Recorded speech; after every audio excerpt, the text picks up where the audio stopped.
اب سلطان جلال الدین کا لشکر اور خان اور پاسبانوں کے سپہ سالار کے لشکری تینوں اطراف سے عجیب طرح سے حملہ آور ہونا شروع ہو گئے تھے۔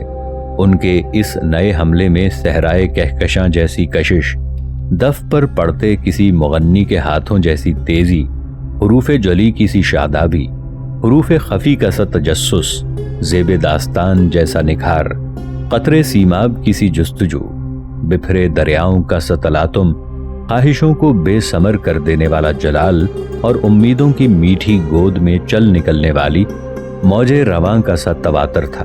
سلطان جلال الدین اور خان اور پاسبانوں کے سپہ سالار کے نئے اور تازہ حملوں سے قتل خان میدان میں بری طرح ناکام ہوا تھا، اور سلطان جلال الدین اور اس کے دونوں سالار قتل خان کے لشکر کی اگلی صفوں کو پوری طرح پامال کرنے کے بعد اب بڑی تیزی سے لشکر کے وسطی حصے پر حملہ آور ہونا شروع ہو گئے تھے۔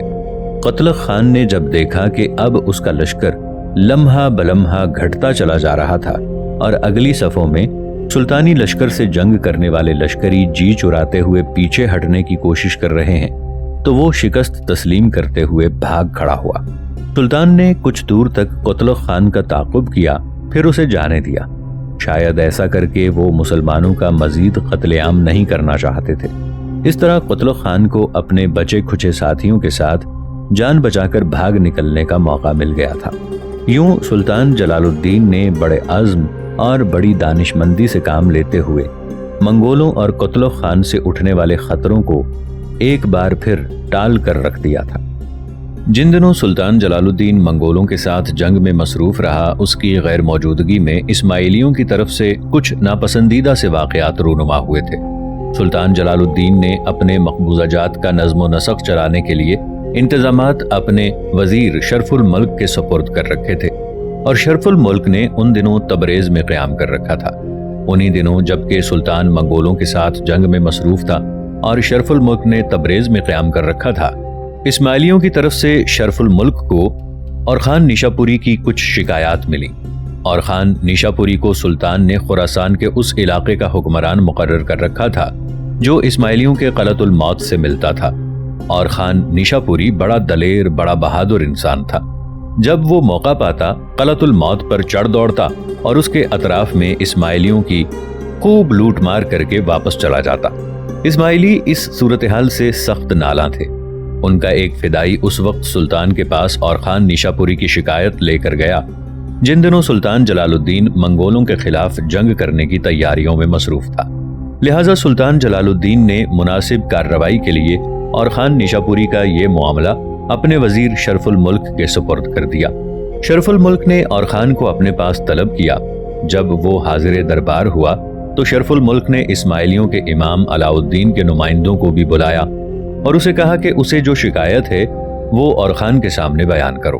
اسماعیلیوں کے نمائندے نے کہا کہ اور خان اکثر ہمارے علاقوں پر چڑھ دوڑتا ہے، لوگوں کا قتل عام بھی کرتا ہے اور لوٹ مار کر کے واپس اپنے مرکزی شہر کی طرف چلا جاتا ہے، اور اس کی یہ کارروائیاں ہمارے لیے سخت ناپسندیدہ ہیں۔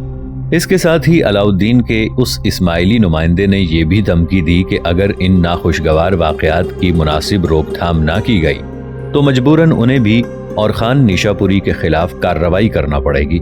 اور خان نیشاپوری اس اسماعیلی کی یہ دھمکی سن کر آپے سے باہر ہو گیا۔ اس نے فوراً اپنی آستینوں کے اندر سے کئی خنجر نکالے اور انہیں اسماعیلیوں کے امام علاء الدین کے سفیر کے سامنے پھینک دیے، اور بڑے غصے اور غضبناکی میں مخاطب کر کے اسے کہنے لگا، کیا تمہاری تلواریں میرے ان خنجروں سے زیادہ تیز ہیں؟ سلطان جلال الدین کے وزیر شرف الملک نے جب دیکھا کہ معاملہ بڑھتا جا رہا ہے تو اس نے اور خان نیشاپوری اور اسماعیلیوں کے امام علاء الدین کے نمائندے دونوں کو سمجھا بجھا کر ان کا غصہ ٹھنڈا کیا اور دونوں کی آپس میں صلح کرا دی، اور یہ کہ دونوں کو تاکید کی کہ وہ اپنے اپنے علاقے میں پرامن رہیں۔ اس کے چند ہی روز بعد جبکہ اور خان نے ابھی وزیر شرف الملک کے یہاں قیام کر رکھا تھا، چند فدائین شرف الملک کے دیوان خانے میں گھس آئے۔ ان کے ہاتھوں میں چھریاں تھیں جنہیں وہ لہراتے ہوئے دھاڑے مارتے ہوئے دیوان خانے میں داخل ہوئے تھے۔ ان کا مقصد شرف الملک اور خان نیشاپوری دونوں کو قتل کرنا تھا۔ حسن اتفاق سے وزیر شرف الملک اس وقت اپنے گھر پر نہیں تھا، صرف اور خان نیشاپوری وہاں قیام کیے ہوئے تھا۔ اسماعیلی اچانک اس پر حملہ آور ہوئے اور اورخان نیشاپوری کو انہوں نے قتل کر دیا۔ شہر کے لوگوں کو جب اسماعیلیوں کے اس گھناؤنے کرتوت کا علم ہوا تو انہوں نے ان اسماعیلیوں کو گھیر کر ان پر سنگباری کی اور پتھر مار مار کر ان سب کا خاتمہ کر دیا۔ سلطان جلال الدین کی غیر موجودگی میں اسماعیلیوں کی طرف سے دوسرا بڑا حادثہ یہ رونما ہوا کہ جب انہوں نے دیکھا کہ سلطان جلال الدین منگولوں کے خلاف برسر پیکار ہے اور جنگ کی تیاریوں میں بری طرح مصروف ہے تو انہوں نے سلطان کے علاقہ جات میں سے دامغان کے علاقے پر قبضہ کر لیا۔ یہ علاقہ ان کے قلعۃ الموت سے متصل تھا۔ سلطان کے وزیر شرف الملک کو جب اس واقعے کا علم ہوا تو اس نے اسماعیلیوں کے امام علاء الدین کو پیغام بھجوایا کہ یہ علاقہ فوراً واپس کر دیا جائے، اور دونوں جانب سے کچھ عرصہ پیغام رسانی اور خط و کتابت کا سلسلہ جاری رہا۔ طے یہ پایا کہ دامغان کو اس شرط پر اسماعیلیوں کے قبضے میں رہنے دیا جائے کہ وہ سالانہ 30,000 دینار معاوضہ ادا کریں۔ اس طرح سلطان جلال الدین کی حکومت بھی متاثر نہ ہوگی اور اسماعیلیوں کو بھی اہل عالم کے سامنے شرمسار نہ ہونا پڑے گا۔ اسماعیلیوں کے امام علاء الدین نے سلطان جلال الدین کے وزیر شرف الملک کی تجویز کو پسند کیا اور دامغان کے علاقے کو عوض اس نے سالانہ 30,000 دینار کی شرط قبول کر لی۔ اسی دوران اس معاہدے کے لیے اسماعیلیوں کے امام علاء الدین کا ایک سفیر جس کا نام بدر تھا شرف الملک کے پاس آیا تاکہ شرف الملک کا شکریہ اس معاہدے کے سلسلے میں ادا کرے۔ شرف الملک کے پاس قیام کے دوران ایک روز اس بدر الدین نے خوب پی اور عالم بدمستی میں کہنے لگا کہ شرف الملک آپ کے لشکر میں فدائیوں کی بہت بڑی تعداد موجود ہے جو مختلف فرائض کی بجاوری پر مامور ہے۔ یہ لوگ صرف ہمارے حکم کے منتظر رہتے ہیں اور اس کے بعد کسی خطرے کو خاطر میں نہ لاتے ہوئے وہ ہر کام کر دینے کے لیے تیار ہو جاتے ہیں جن کا انہیں ہمارے امام کی طرف سے حکم ہوتا ہے۔ شرف الملک بدر الدین کے بدمستی میں کیے جانے والے اس انکشاف پر چونک سا پڑا اور پوچھا، کیا ان چند آدمیوں کے نام میرے سامنے پیش کر سکتے ہیں جو اس وقت ہمارے لشکر میں اسماعیلیوں کی حیثیت سے موجود ہیں؟ بدر الدین چونکہ شراب کے نشے میں عواقب اور انجام سے بے خبر تھا، لہٰذا اس نے اس شرط پر اسماعیلی فدائین کو پیش کرنے کا وعدہ کیا کہ ان سے کوئی مواخذہ نہ کیا جائے گا۔ شرف الملک نے اس سے وعدہ کیا کہ تم انہیں میرے سامنے لاؤ، میں ان سے کوئی مواخذہ نہیں کروں گا۔ اس پر بدر الدین نے 5 فدائیوں کے نام بتائے۔ شرف الملک نے انہیں اپنے محافظ کے ذریعے بلایا۔ وہ فوراً شرف الملک کے دیوان خانے میں اس کے سامنے پیش ہو گئے۔ شرف الملک نے جب ان 5 فدائین سے گفتگو کی تو ان میں سے ایک نے شرف الملک پر انکشاف کیا کہ اس کے ذمے شرف الملک کو قتل کرنے کی ذمہ داری لگائی گئی تھی۔ وہ مزید کہنے لگا کہ ایک دن مجھے آپ کے قتل کرنے کا نہایت موزوں موقع ہاتھ آ گیا تھا، لیکن آپ اس لیے بچ گئے کہ مجھے ابھی تک اپنے امام کی طرف سے آپ کو قتل کرنے کے احکامات موصول نہیں ہوئے تھے۔ شرف الملک نے یہ انکشاف سنا تو اسے گھبراہٹ سے پسینہ آ گیا۔ کہنے لگا، مجھے یہ معلوم ہو سکا کہ تمہارا آقا علاء الدین مجھ سے اس قدر ناراض اور خفا کیوں ہے۔ میں تو جس طرح سلطان کا غلام ہوں اسی طرح تمہارے امام علاء الدین کا بھی خادم ہوں۔ اگر آپ لوگ مجھے خامخواہ قتل کر دینا چاہتے ہیں تو آپ کو اختیار ہے، چاہو تو ابھی مار ڈالو۔ شرف الملک ان فدائیوں سے ایسا خوفزدہ ہوا کہ ان کے خلاف کوئی کارروائی کرنے کی بجائے اس نے انہیں چھوڑ دیا اور جانے دیا۔ یہ خبر سلطان جلال الدین کو بھی پہنچ گئی تھی۔ سلطان کو فدائیوں کی اس جسارت اور شرف الملک کی اس بزدلی کا علم ہوا تو غصے سے جھلا اٹھا۔ فوراً شرف الملک کو حکم روانہ کیا کہ اپنی وزارت کے دیوان کے سامنے چتا جلائی جائے اور 5 فدائین جنہوں نے تمہارے دیوان خانے میں آ کر تمہیں دھمکی دی تھی انہیں رسیوں میں جکڑ کر آگ میں پھینک دیا جائے تاکہ آئندہ کوئی ایسی رندانہ جسارت نہ کر پائے۔ سلطان کا یہ حکم پا کر شرف الملک نے ان 5 فدائین کو گرفتار کیا اور انہیں رسیوں میں باندھ کر آگ میں پھینک دیا اور انہیں ہلاک کر دیا گیا۔